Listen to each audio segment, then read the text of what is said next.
My love language is a sick fucking punk.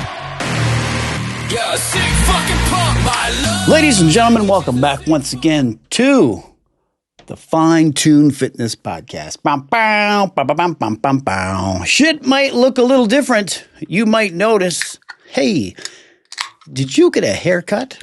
Something's different about you. As much as everything changes, in the end, they stay the same. I didn't change nothing except you right there. I got a brand new camera. Does it look good? Does it look better? New microphone, new camera. I'm going all in on this stuff. I'm going to do my best to go bankrupt setting this thing up. So, new sound, new video, everything looks good. Hopefully the camera is crisp and shit. I am waiting on a couple of cables that didn't show up in time, so we've got this in the meantime. I think it still works. Streaming by USB on my new Sony camera. So that means the old front camera is now the new side camera. Hopefully you're feeling fine, feeling good. Welcome back to the Fine Tune Fitness Podcast today, episode 9. I can't believe I've done 9 of these and I'm still fucking pumping them out. Why? Who knows? Maybe it's an ego thing. Maybe it's because I'm starved for attention. Could be that. I've got Garfield syndrome. I got to be in the center of attention at all times. Or maybe I just want to help you guys learn the most you can about fitness and just being better in the fitness lifestyle, being the best you can be. There's 4 pillars to life: spiritual, brain, mental, emotional, your heart, and then there's the physical. Especially churchgoers, we get all 3 of those. We work about all 3 of the other ones. But the church community especially, I find, lacks big time in the body part. They work on getting their head right, their heart right, their spirit right. They don't so much work on getting that 4th pillar, getting their body right. So that's what we're here today. We're looking to get the body right as best we can and hopefully have a good time and a couple laughs while we're doing it. Thanks for tuning in. If this is your first time here, I'm Radio Dave. This is the Fine Tune Fitness Podcast. Beep, beep, beep, beep, beep, beep.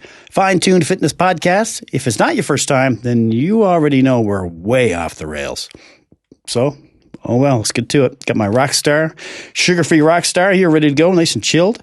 Don't forget, if you're streaming on Spotify, we've got a video portion, there's a video component to it. So click on that and see my glorious splendor in all it's cracked up to be. And we're on YouTube as well. Turn that video on because I've got the most animated faces in fitness. And you're going to want to see it, I think. Like I said, I am Radio Dave. Welcome back to the Fine Tune Fitness Podcast here today, where we talk training, we talk science behind it, and all the ridiculous bullshit we do in the gym. Because it is a lot. There is a lot of baloney in there. A lot of bullshit sauce. A lot of bolognese, all muscle and no brains. Brains like dinosaurs. So we're going to take a few minutes to learn some shit, cram it into our tiny walnut brains. Now, we've got a few things to look at today before we jump into the main topic, which we'll get into here shortly.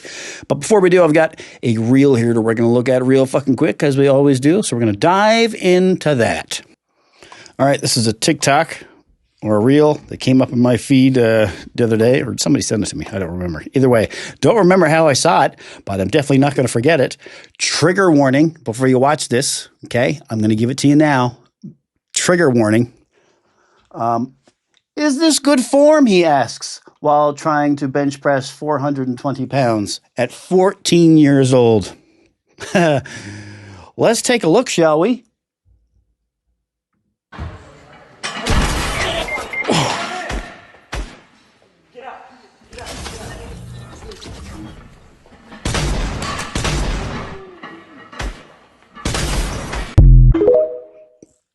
Form check.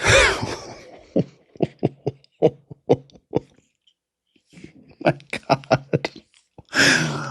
He is okay. That's the only reason I'm laughing. I didn't laugh first when I first saw it because I thought, is that man alive? That kid is dead. He did not survive that. He is alive and he's okay. That's the only reason I'm laughing now. And we're going to watch that one more time.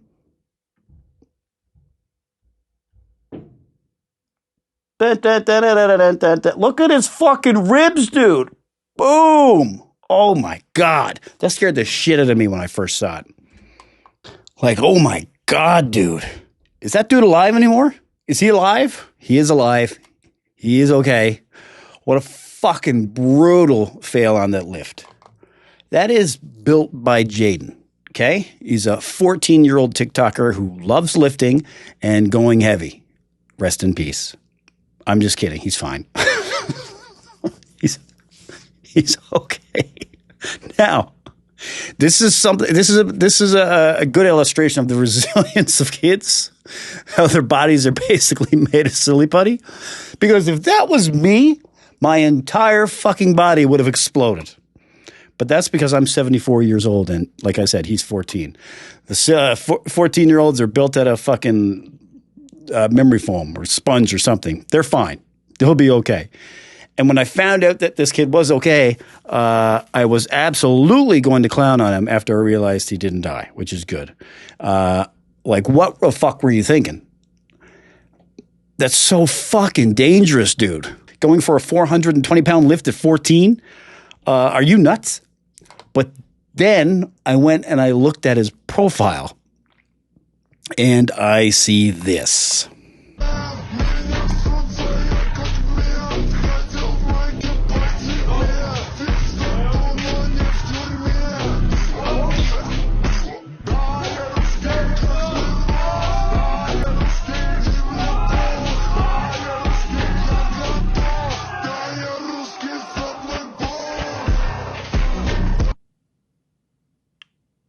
415 pounds.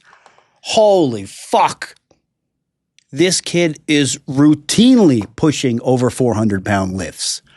Going from 45 to 415, and there's another one where he absolutely does demolish that 420-pound lift. This is fucking diabolical. How? Like, how the fuck? So, yeah, needless to say, I'm not clowning on a kid who can whoop my ass. This kid is a fucking monster. And that failed lift was the outlier. Apparently, it was a grip issue. I think he mentioned in one of the videos. It was just an issue with the grip. And I'll take his word for it because he's got the fucking receipts. Hats off to you, Jaden, buddy. Now, please don't hurt me. Holy fuck.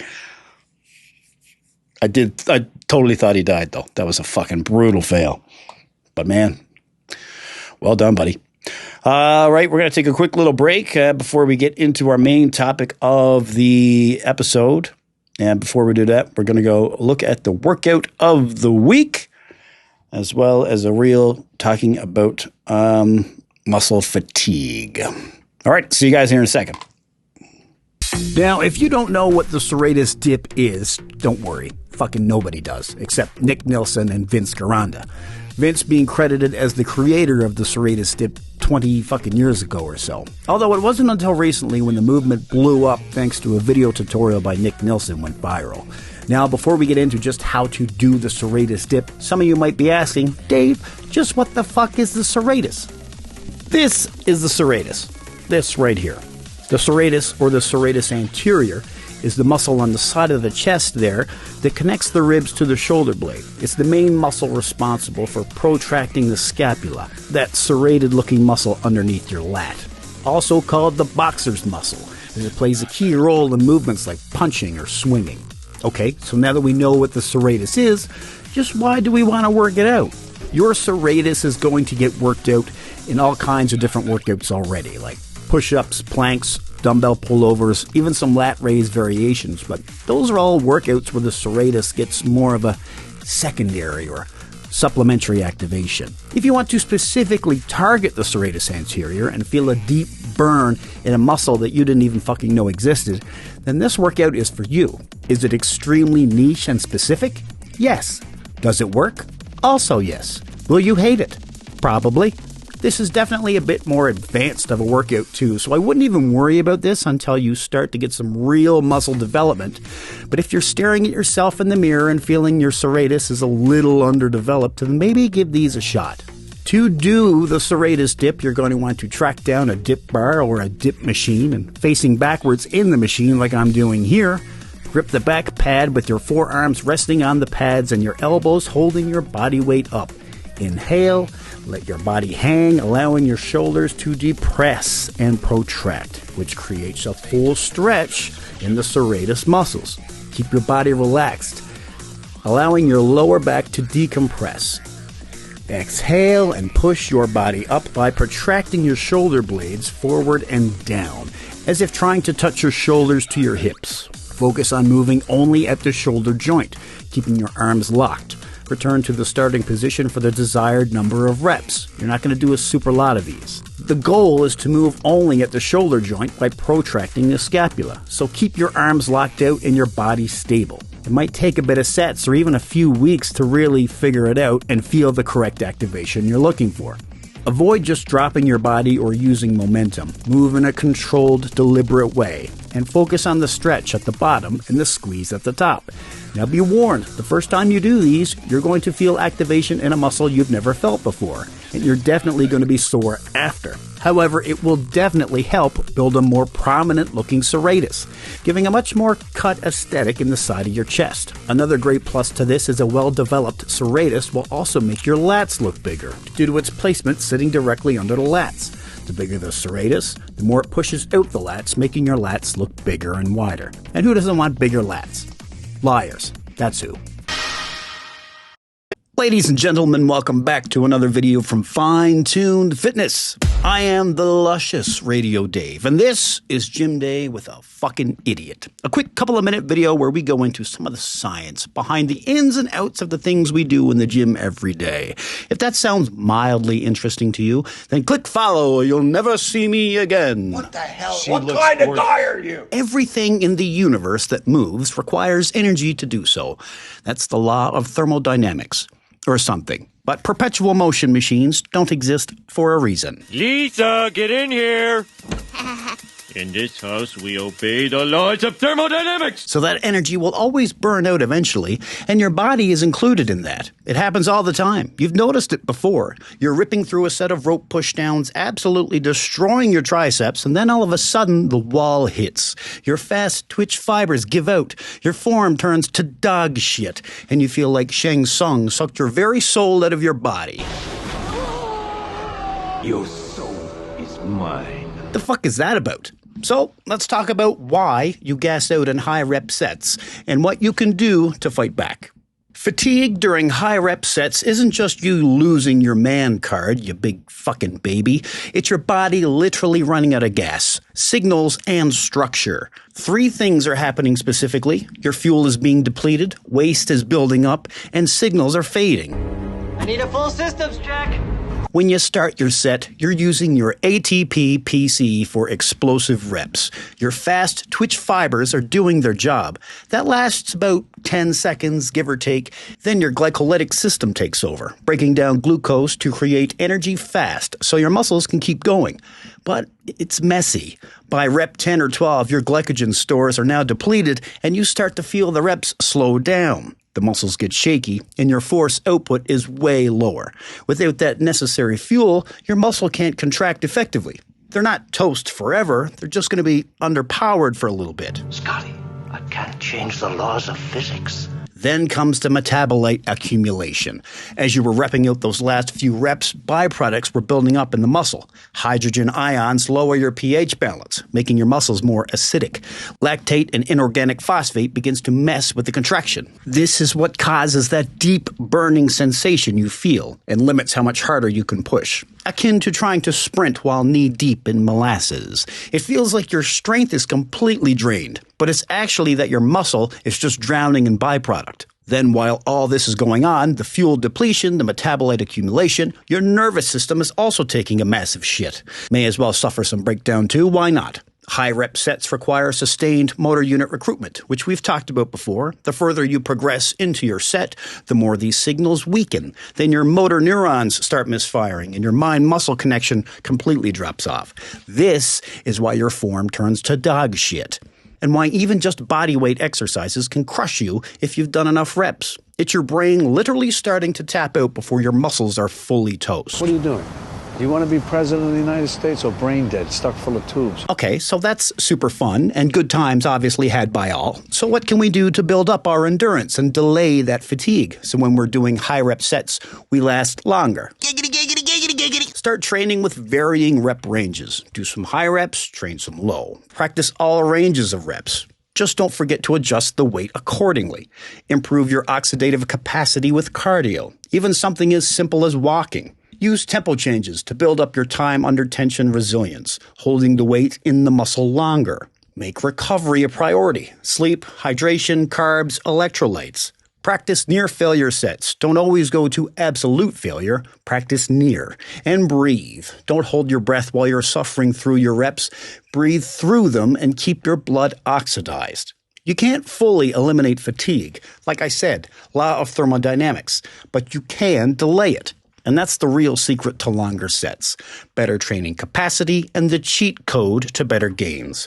Your sets aren't ruined when fatigue hits. That's when the real activation happens. Understand what's happening, learn from it, train through it, and come back stronger next time. Every day. Every day! If you enjoyed this video and you want to see more like it, be sure to like, follow, share, and subscribe. We're doing videos like this every week. And if you want to join our SKOOL group and meet other gym goers like yourself, click the link in my bio and join the Fine-Tuned Fitness SKOOL group. And get all the benefits that come with it, such as over 90 plus workout tutorials, gym science videos, 8-week workout programs, and more. All right, that's it for me for this week. Until next time from Fine-Tuned Fitness.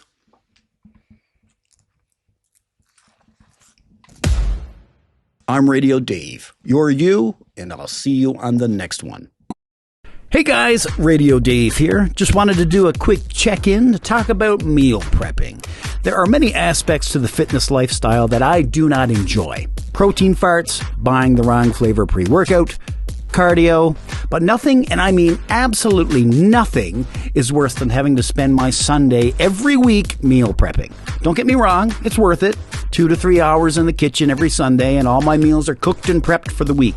But my God, it's Sunday. It's the Sabbath. It's the Lord's Day. I don't want to spend my whole fucking last day off in the kitchen when I could be spending it in the living room with my family. That is why Fine-Tuned Fitness has just become an affiliate for Just Bite Me Meals. If you hate meal prepping as much as I do, then let someone else do it for you. Dan and his team offer incredible service, incredible meals, and an incredible product. As most of you already know, I see you all still rocking your Muscle League shirts in the gym. And so now anytime you purchase an order over $50, if you use code Fine-Tuned Fitness at checkout, you'll get 10% off your order. Buy 10 meals and that's essentially getting one for free. But even better than the financial savings is the time you're saving. So if you want to take the headache out of spending every Sunday in the kitchen prepping meals for the week, click the link below and let Just Bite Me take care of it. They'll even deliver them right to your door, or you can pick them up at your convenience. So you're spending your last day off for the week in the living room instead of the kitchen. Go to justbitememeals.com/fine-tuned-fitness to have the code applied automatically, or just type it in at the checkout. For Fine-Tuned Fitness, I'm Radio Dave. You're you, and I'll see you on the next one. All right, you beautiful sons of bitches. Welcome back to the Fine-Tuned Fitness Podcast, where we fine-tune your training, your nutrition, and your understanding of what's actually happening inside your body, that old body of yours, that old clunker you got. I got one too, buddy. 38, coming on 39 years old. This thing is a clunker. It looks good, but it's a fucking clunker. Today's main topic we're going to jump into today, that we're going to be looking at for the next several minutes, is the biggest, meanest, most vile demon in all of the fitness industry. Carbohydrates. Dun, dun, dun, dun, dun, dun, dun, dun, dun, dun, dun, dun. Fuck. The most vilified thing in all of health and fitness. Every fitness influencer you've ever seen in the last 30 years has been telling you carbs are the devil. Robert Atkins invented a fucking diet around it. Demonized, misunderstood, glorified, vilified, feared, and completely butchered by social media. Carbohydrates. the most misunderstood macronutrient of all time. Or as the internet calls them, El Diablo.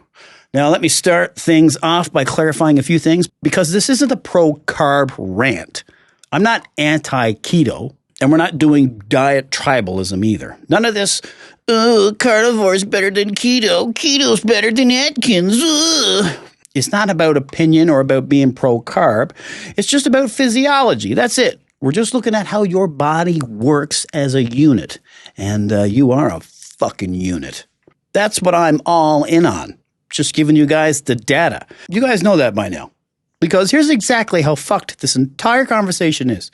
Everybody is telling you to lose weight by eating less carbs. And if you do that, and you lift weights, or if you train hard, if you want performance, if you want muscle, then there's a massive chance you are under-eating your carbohydrates. And it is a brick fucking wall between you and your progress. You might not even realize it. Especially when everybody is telling you different, you might be seeing the symptoms already. Are you fatigued? Feeling flat? Stalled out in your workouts? Plateauing? And not progressing on your lifts?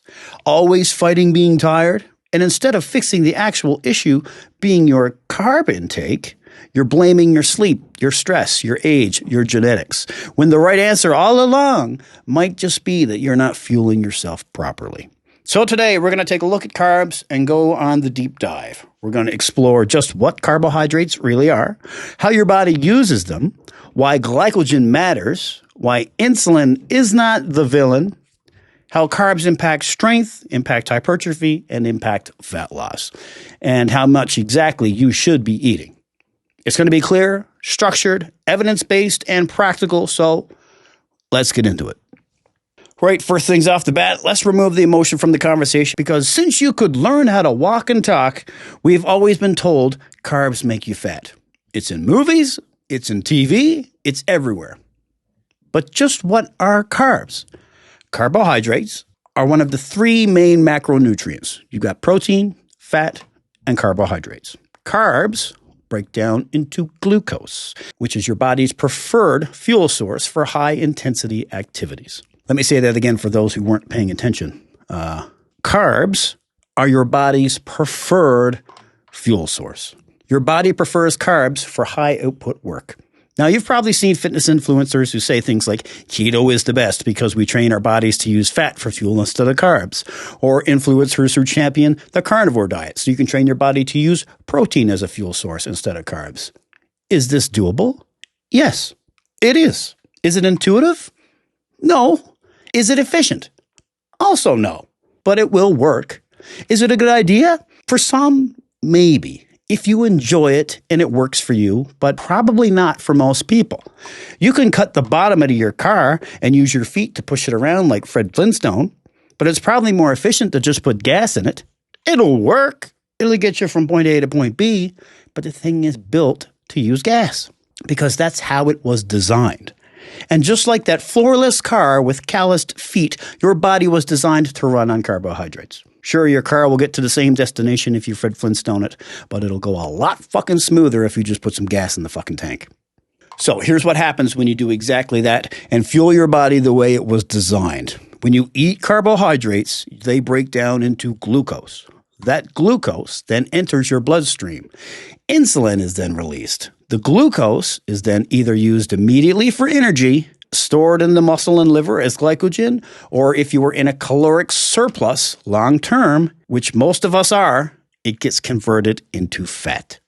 That is how carbs become fat, which is how that fear-based mindset that carbs are bad ran rampant and scared everybody into doing keto. Did you notice how I said it? Because I was careful to phrase it that way. Fat storage only happens if total energy intake exceeds your daily energy expenditure consistently. Not because you ate rice, definitely not because you ate fruit, and not because your insulin spiked. Calories determine fat gain, not carbs. Oh, there's the light bulb. Calories. That's what determines your fat gain, not your fucking carbs. Now, let's talk about glycogen for a second here while we're here, because muscle glycogen fuels training and liver glycogen stabilizes blood sugar. If glycogen stores are low, your performance will suffer. And here's something most people don't realize. Glycogen also affects how you look. If your glycogen reserves are full, your muscles will appear fuller too. If your glycogen is low, your muscles will look flat and deflated. That's why bodybuilders carb load before shows. It's not magic. It's stored fuel and water. In fact, 1 gram of glycogen holds about roughly 3 grams of water. So when people go low carb and drop 5 pounds in a week, that's glycogen and water they're losing. Not 5 pounds of fat, mostly water weight. Once you understand that, that begins to change everything in how we look at it. Okay, so now that we've got the science behind what carbs actually are, how do we connect that to training? If you lift weights, your primary fuel source during moderate to high intensity lifting is glycogen, not fat, not protein. Fat oxidation happens during more low intensity, long duration activity like walking incline on a treadmill. That's one surefire way you can utilize your training for fat loss. But heavy lifting sets, sprints, circuit training, explosive lifts, that's glycolytic. That's carbohydrate dominant. So if you're chronically eating low carbs while training intensely, what will happen? A number of things will happen. One, you'll reduce your training output. You'll do fewer total reps. Your bar speed will slow down. You'll need more recovery between sets, and your total weekly volume tolerance will suffer. And what drives muscle growth? Sufficient volume mixed with mechanical tension. If carbs improve training output, and output improves volume tolerance, and tolerance drives growth, then carbs are indirectly supportive of hypertrophy. Did you follow that chain? If carbs improve training output, output improves volume tolerance, and volume drives growth, carbs are supportive of your hypertrophy. So if you're trying to build muscles, carbohydrates in the correct amount will help you get there. This is why athletes eat carbs, why sprinters carb load, and why powerlifters don't cut carbs during heavy training sessions. During his peak Olympic training, Michael Phelps used to eat 3 large chocolate chip pancakes as part of a massive 4,000-calorie breakfast. And that dude was fucking shredded. Carbs are important and fuel your body to do the work you need to do when you train. Low glycogen will make you fatigue early, and even worse, it will increase your perceived exertion. So every lift just seems harder. Everything does. Your brain perceives effort differently when glycogen is low. Like when your gas light comes on 10 miles from home. It feels further away than it actually is. So you might think, I'm just tired. But in reality, you're just underfueled. Okay, so carbs are the preferred fuel source for your body. We got that. But how do we interact that with muscle growth? Well, to start, muscle growth requires 3 things. Mechanical tension, sufficient volume, and appropriate recovery. We learned all that last week when we discussed hypertrophy. Mechanical tension, sufficient volume, and appropriate recovery. Carbohydrates support all 3 of these hypertrophic requirements. Carbs increase your glycogen, like we discussed. Glycogen improves your training performance. And obviously, better performance increases muscle stimulus.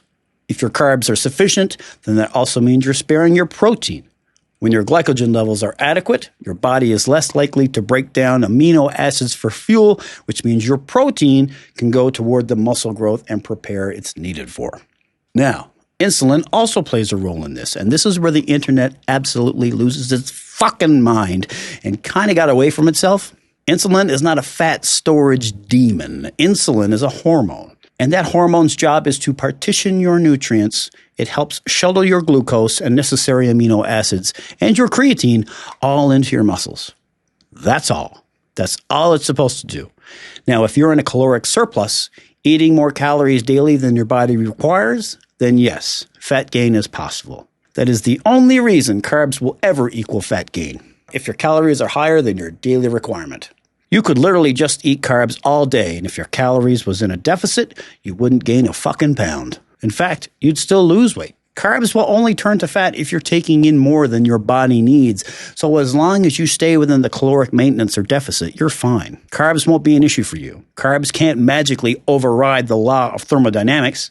Energy balance still matters. This idea that carbs are uniquely fattening ignores decades of irrefutable research on total caloric balance. Carbs are the main tool for growth because they support performance and recovery, and that is how you should be thinking of them. Now, let's talk about the one aspect of this entire topic that's going to cause the most amount of friction with most of the stuff you've learned from influencers already. Do low-carb diets actually work? Yes. But it's a big fucking but on there with an exclamation point on it. Not for the reason those influencers tell you they work. They do not work because carbs are the devil. They work because they reduce calorie intake. They simplify food choices, and they reduce appetite for some people. And they eliminate processed carb-heavy foods that are the usual go-tos for people. When carbs drop, glycogen drops. When glycogen drops, water drops. When water drops, the weight on the scale drops quickly. So people will jump on a diet like Atkins or keto and see themselves lose 5 to 8 pounds in a fucking week, and they'll automatically assume it's fat loss thanks to this new lifestyle change. However, most of that weight loss is just water weight. Fat loss can still happen, but it is a much slower process. Now, here's the part that people don't expect. Many people will lose fat better on a moderate carb meal plan, rather than cutting their carb intake down drastically. And this is because they're sufficiently fueled. I have a client that's lost 40 pounds in 5 months, and he eats a significant amount of carbs every day. He eats a lot of carbs, roughly 250 per day, and he still sheds the weight because he's eating under his total calorie requirements for the day. So even with that high carb amount, he's still losing weight because he's in a deficit. He's not special. I mean, he is. He's a special guy. I really like him. He's cool. But in terms of the human race, he's not special, different from everybody else. His body acts the same as your body. As long as your calories are in check, fat loss is the result. What this means is that your training output stays higher. Muscle mass is better preserved, adherence is better, and the energy levels are stable. If your workouts suffer dramatically on a low-carb diet, then you're just sacrificing muscle for short-term scale changes. Fat loss does not require carb elimination. It requires calorie control. You can still shed fat eating rice, fruit, oats, and potatoes. In fact, you might shed fat quicker eating potatoes because they'll keep you satiated longer. And you aren't eating as often, and you can remain in that daily caloric deficit. Carbs are not the determining factor for weight loss. Calories are. This has got to be like my 50th time saying it to you. Okay, so now how do we apply this practically to our lives? You can find all kinds of calculators online that will help you dial in exactly what your carbohydrate intake should be for your size, age, and gender. But some general rules of thumb you can go by look something like this. If your daily activity level is more sedentary and you don't really work out and you have like an office job, you should be shooting for about 2 to 3 grams of carbs per kilogram of body weight. Do you lift recreationally? Hit the gym a couple times a week? Shoot for 3 to 5 grams of carbs per kilogram of body weight. Are you an athlete or do high volume training most days of the week? You might benefit more from 5 to 7 grams of carbs per kilogram of body weight. Now, these are just ranges, and they're not carved stone fucking commandments. So there's some play here. There's some subtlety to it. We may need to adjust for daily activity, our individual body composition, goals, recovery, and performance.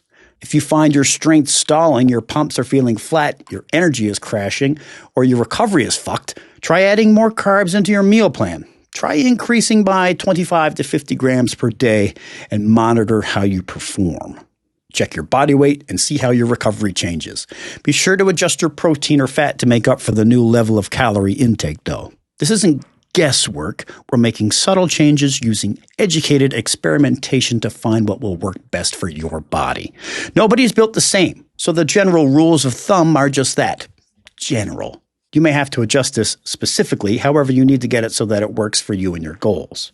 As a 5'8", 220-pound male who does an hour of cardio in the morning and an hour of hypertrophy training at night, I usually eat roughly 270 to 300 grams of carbs per day. And I'm still burning body fat and leaning out. And I'm not sacrificing my muscle mass. I'm actually still building new muscle because my protein is roughly 300 grams per day as well. So in reality, if I wanted to go full maintenance mode, I still have room to kick my carb intake up about 50 to 100 grams per day. Now, if you looked at that on paper, 350 to 400 grams of carbs per day, you'd think I was 800 pounds. But because I have the energy I need to work out twice a day and my daily caloric limit is still in a deficit, I'm actually getting leaner while still building building muscle. I know it sounds impossible, and it goes against everything you've been taught in terms of carbohydrates growing up. But it's just how it works. Carbs are fuel. And if you're properly fueled, you can get your body to goals that you didn't know you could hit. So what are the final takeaways when it comes to carbohydrates? Carbs are not your enemy. Hopefully I've hammered that into your head here now. Being underfueled is. Underfueling is what you need to worry about. You need the appropriate amount of carbohydrates for your activity level, and unless you're dead, it's not zero. If you train hard, you need fuel. If you want good performance, you need glycogen. And if you want muscle, you need good force output. And carbohydrates are it, baby. Ladies and gentlemen, that's all I've got for you today. I hope you enjoyed the episode. Bit of a quicker one, I think, but still lots of good info in there, I hope. If you enjoyed the episode, share it with a gym buddy, leave a review. Let me know what your favorite source of carbs are in the comments. Mine are, if it's a cheat day, it's definitely fucking, it's a pepperoni pizza. But if I'm being good, rice or ancient grain pasta. I know that's what I'm supposed to say. It's a pizza. It's not a pizza. Don't eat pizza every day for carbs. I mean, you could. There's just other stuff in there. I mean, as long as you count it correctly and you're still in a deficit, you could do it. Calories are what's important. That's what you got to take from this. All right, guys, thanks for tuning into the Fine Tune Fitness Podcast here today, where we lift heavy, we stay respectful, and we always re-rack our fucking weights. And don't forget, if you're interested in a personalized training plan, shoot us an email at dave@finetunefitness.ca or visit finetunefitness.ca/shop. And you can get a look at all the different programs and training things we offer for you. And right now, you can grab our 8-week program, Swole Shouldered in 8 weeks, absolutely free, just by visiting finetunefitness.ca/giveaway. That's yours. I'm giving that to you for free. It is the exact shoulder program I used to build these bad boys. So if you want to try it out, head on over and grab yourself a copy. Get those delts looking delicious. Don't forget to follow us on social media, Instagram.com/finetune.fitness and Facebook.com/finetunefitness. I'm Radio Dave. You're you, and I will see you guys on the next one.